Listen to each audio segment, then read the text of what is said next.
Today I'm expanding my exploration on customized wedge adjustments. A couple weeks ago I did a wedge adjustment showing you how you can customize it with control points to add room where you need it and sort of remove room or shape the wedge to not add room where you don't need it. Today I'm tackling the high round back adjustment using a customized wedge shape. So you can see in front of me, I made 2 copies of a back bodice. I'm going to remove one of them, put that aside for now. And the area we're dealing with is up in here, right? And if you look at yourself from the side view and you notice you have a significant curve back there, or if your garments are telling you you need more length on your center back because your necklines are not sitting at the base of your neck where they should, or the center back of your hem is picking up, this can help you fit that particular issue. So what I'm going to do now is I'm going to draw myself my slash lines, and you can draw a horizontal line from the center back into the armhole like this. And then what I'm going to do is I'm going to create some vertical control points, and I'm going to dash those so you can see they're, when I'm talking about my control points, I'm just going to dash those in just to make them different than my wedge slash. So I'm going to do 4 here. And when you're planning your control points, you kind of want to look at or think about the shape you want to make. So let's say, for example, you have a high round back and you know your entire back from center going towards your shoulder is rounded. Some people have curves that are more centered at the center and then they kind of slope off and have more of a shape like that. Some people have high round back that is along the entire upper back. So in this case, I put 4 here because I want to be able to create more room near the pivot of the wedge-shaped adjustment, so I can add more room over here by the above the shoulder blades and off to the side a little bit. So just to illustrate this, my pivot is going to be right there. And obviously, if I had a seam allowance in here, I'm just going to dash in a seam allowance, it could be right on the stitching line. So what I'm going to do here is I'm going to slash through. I'm going to turn it so it's easy for me to get to like this. All right, so I'll make a pivot there. And I think if I just open this up, you're going to see this is something that is very commonly shown to do a high round back. It creates length, it creates a curve if you fill this in, and you can do it that way. But notice over here, there's very little added compared to at center back. So let's say we needed more length over here under our shoulder. What I'm going to do, and again, let me just dash in, my stitching line. Let me use a ruler so it looks a little straight. Hold on. So like if we have our 1/2 inch, seam allowance there, I can make my, pivot point right here, and I'll just make one here, and I'll make one here, and I'm going to make one like right there on the neckline. So let's slash this one first. So see, what this allows me to do is it allows me to open up that first slash a little bit like this. Okay. And then I'm going to just put one of my Sew Tight magnets there to hold it. I'm going to go ahead and do the next control point.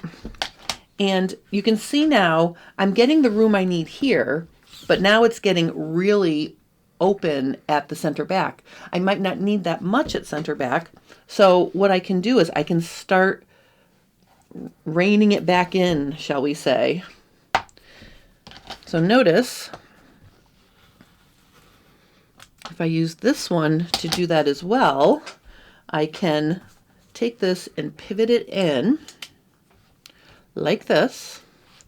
Now what's happening is I am sort of straightening out what's going on here. See how I'm sort of managing that shape? And I'm going to put a sew tight right there. Whoops.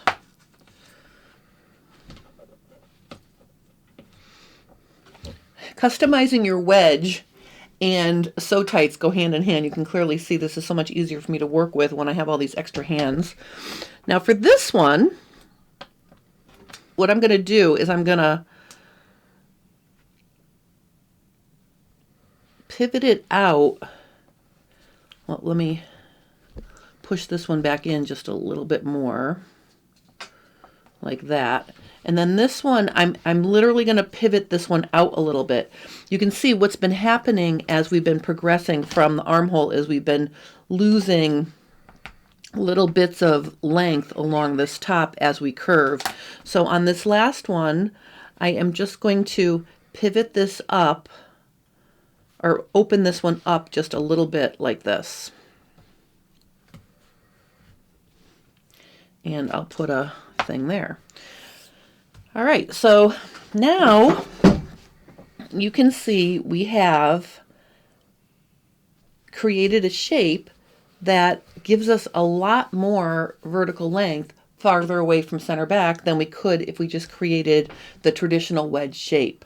So now what I'm going to do is I'm going to add some Scotch tape here to hold these things. So I'm going to put one piece of Scotch tape there. I'm going to put one Scotch tape here. I'll put one Scotch tape here. All right. And to hold this little open, I'm just going to make sure it's touching on my neckline. And I'm just going to put a piece of Scotch tape lightly over that as well. All right, so now what I'm going to do is I'm going to bring in the piece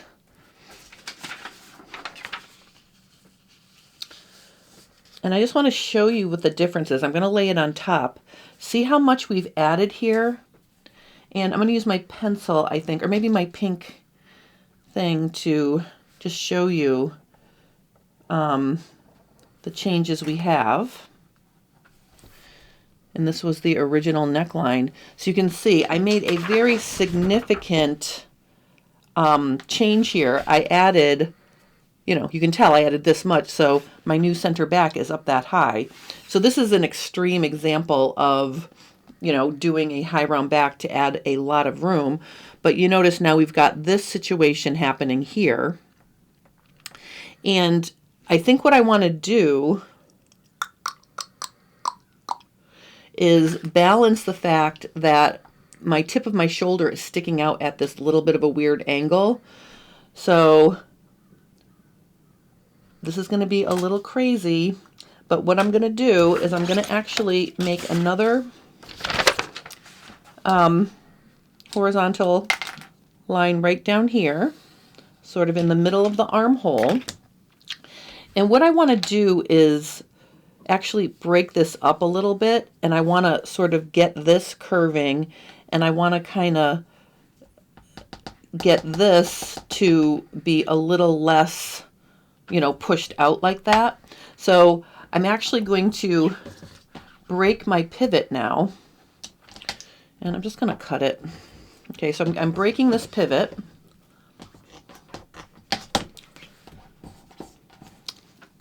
Okay, and I'm going to cut this, but before I cut it, I'm going to draw myself a little guide right here. I'm going to give myself, I don't know, a generous 1/4 inch right here. Okay, and then I'm going to slide this, I'm going to cut this,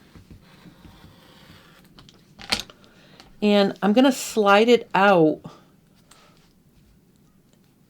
until it touches, until the end touches like this. All right, and what that's going to allow me to do is fill in and fix some of the weirdness I have over here when I push that out. So I'm literally just going to move that 1/4 of an inch like this. I'm going to tape that in place.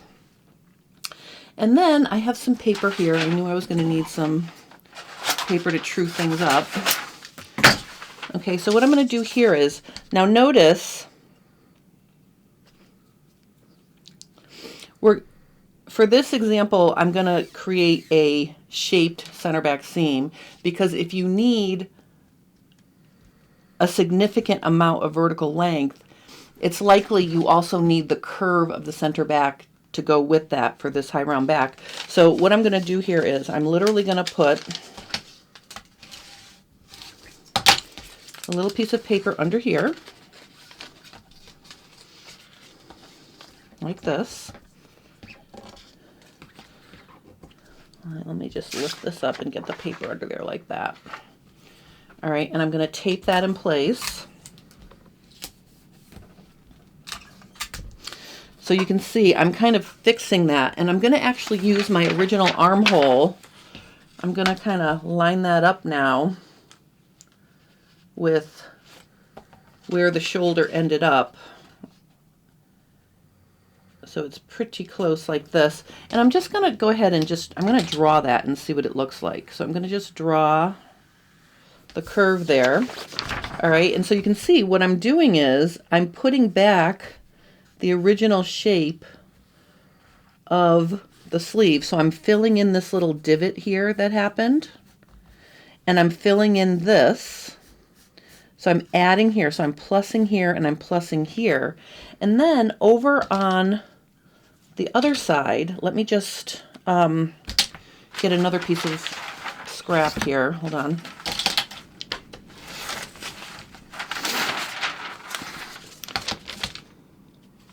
And I'm going to fill in this right here.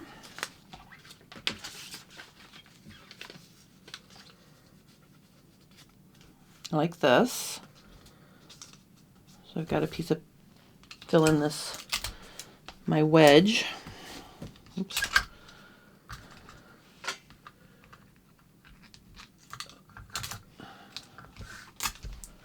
Like this.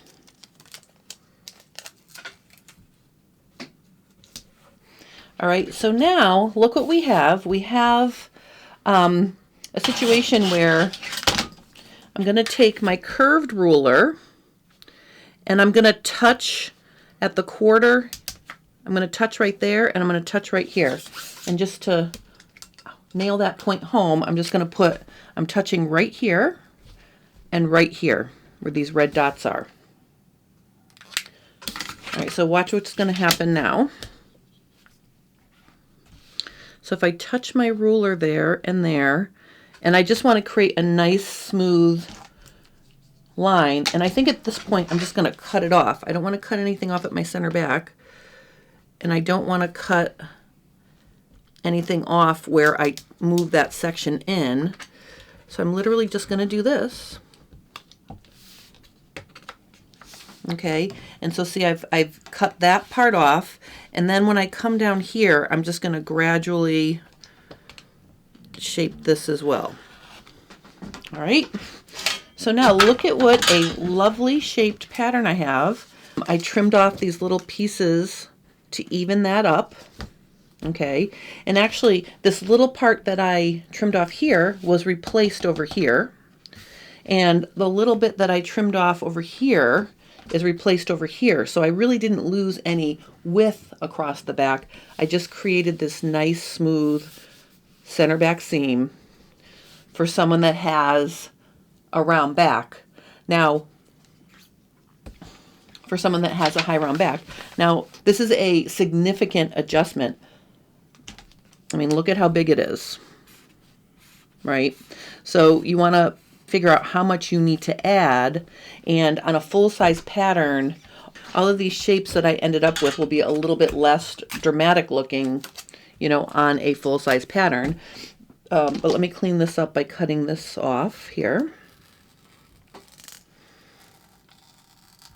Okay, so you can see I got rid of all the weirdness on the armhole. and I created this nice curved center back. So I just have to tell you guys, I am having so much fun. I spent the morning before I started shooting playing with different ways to use this wedge adjustment, but then also true things back up. So I'm really excited about this one because, again, you can see when you really need more, you know, underneath your shoulder, this will help you get the extra length you need vertically for, you know, a high curve on your, you know, upper back. So, all right. So I really am having a blast working on playing with slashing up the pattern within the pattern and customizing these wedge adjustments. If you have any questions or comments, please post those below and I will help you. If you're enjoying my content, please consider liking and subscribing to my channel because it helps me grow. And I want to thank everybody for watching. Have a wonderful rest of your day.